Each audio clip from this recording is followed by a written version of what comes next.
kasih. Kami dari Ikatan Mahasiswa Akuntansi Indonesia, Simpul Sulawesi Selatan, bidang penalaran dan keilmuan, pada video kali ini akan membahas tentang akuntansi forensik dan tahapan-tahapan penting di dalamnya. Yuk simak baik-baik videonya. Sudah pernah dengar istilah akuntansi forensik? Istilah ini mulai gencar dibicarakan di Indonesia sekitar akhir tahun 1997. Ketika itu Indonesia mengalami krisis ekonomi yang sangat parah, meminta bantuan dari International Monetary Fund dan World Bank dijadikan solusi saat itu. Namun keduanya mengajukan syarat, yaitu Indonesia harus melakukan agreed upon due diligence. Agreed upon due diligence inilah bisa dikatakan salah satu dari penerapan akuntansi forensik. Ingin tahu lebih lanjut tentang akuntansi forensik? Disimak baik-baik ya. Pengertian akuntansi forensik. Akuntan forensik lebih mengarah pada kegiatan audit. Menurut Derek Ramley, yang merupakan seorang editor in chief Journal of Forensic Accounting, mengungkapkan akuntansi bidang forensik adalah ilmu akuntansi yang cocok dengan hukum. Oleh karena itu, akuntansi bidang forensik dianggap dapat bertahan dalam kancah perseteruan pengadilan, termasuk dalam proses peninjauan yudisial maupun administratif. Akuntansi forensik adalah penggunaan keahlian terutama di bidang akuntansi dan audit, di mana keduanya dipadukan dengan kemampuan investigatif yang tujuannya untuk memecahkan sengketa keuangan. Tidak hanya itu saja, akuntan forensik ini juga handal dalam mengungkap fraud yang nantinya akan diputuskan dalam pengadilan. Sebagai contohnya, seperti kasus korupsi yang pada hakikatnya adalah proses sengketa keuangan oleh negara melawan warganya sendiri yang punya kedudukan dalam pemerintahan. Jenis kasus seperti ini perlu diselidiki oleh lembaga negara seperti KPK. Selain itu juga dibantu dengan anggota BPK serta BPKP. Nah, mereka inilah yang disebut akuntan forensik.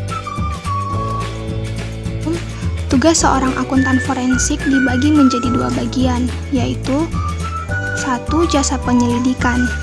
Tugas ini lebih mengarah pada pemeriksaan penipuan. Istilah yang lebih mudah adalah sebagai auditor penipuan. Termasuk diantaranya adalah akuntansi untuk mendeteksi, mencegah, serta mengendalikan penipuan. Mereka juga punya keunggulan di bidang misinterpretasi. 2. Jasa litigasi, yaitu mengidentifikasi kesaksian dari pemeriksa penipuan. Selain itu, mereka yang melayani jasa ini juga bekerja untuk memecahkan isu-isu evaluasi. Tim audit yang menawarkan jasa ini harus lulus pelatihan tertentu. Salah satu pelatihannya yaitu membahas tentang pentingnya prosedur akuntansi bidang forensik dalam praktek audit. Pada dasarnya, akuntan forensik bertugas untuk memberikan pendapat hukum dalam pengadilan maupun di luar pengadilan. Salah satu tugas akuntan forensik untuk memberikan pendapat hukum di luar pengadilan adalah menyelesaikan perkara dalam sengketa maupun upaya menghitung dampak pelanggaran kontrak. Dalam prosesnya, akuntan forensik tentu memiliki beberapa tahapan tertentu. Secara umum, terdapat 6 tahapan. Berikut penjelasannya. 1. Identifikasi masalah. Pada tahap ini, seorang auditor forensik akan melakukan pemahaman awal dari kasus apa yang sedang diungkapkan.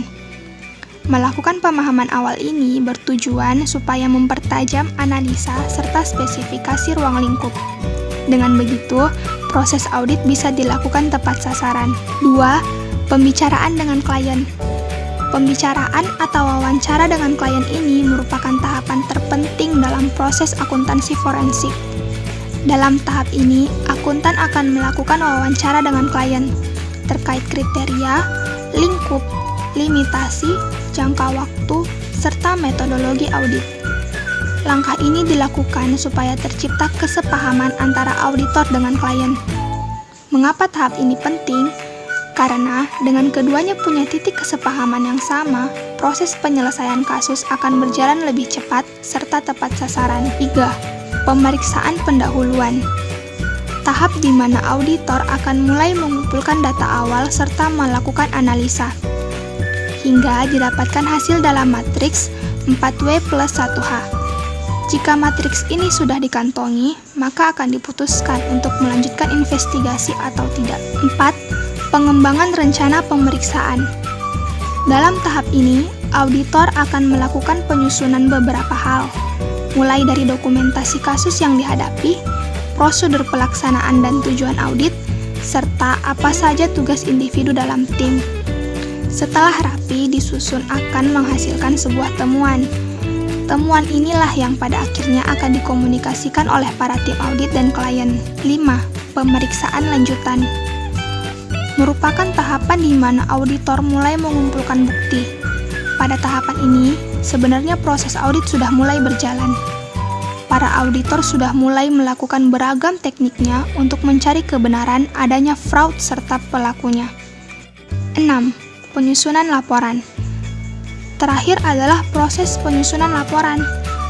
Tahap ini, auditor akan mengeluarkan semacam laporan, yaitu laporan audit forensik. Ada beberapa poin yang harus dituliskan di dalam laporan ini, yaitu kondisi, yang merupakan apa saja hal-hal yang benar-benar terjadi di lapangan. Lalu kriteria, yang merupakan apa saja standar yang digunakan saat melaksanakan kegiatan. Terakhir, simpulan, menjelaskan tentang keseluruhan inti dari proses audit. Nah, itu tadi sekilas tentang akuntansi forensik, seputar pengertian, tugasnya, serta tahapan-tahapan penting dalam prosesnya. Semoga bermanfaat. Sekian dari video kami, ditunggu video edukasi selanjutnya ya. Wassalamualaikum warahmatullahi wabarakatuh.